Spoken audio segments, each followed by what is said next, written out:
Akala mo simpleng pinikpikan lang?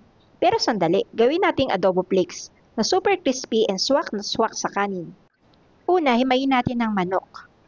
Sa isang pan, magisa tayo ng bawang sibuyas at inlagay ang hiniwang pinikpikan.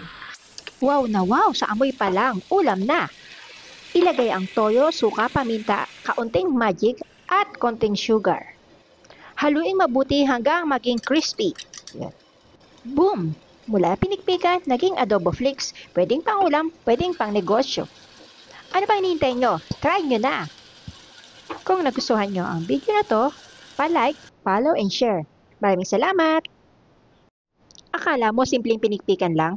Pero sandali, gawin nating adobo flakes na super crispy and swak na swak sa kanin.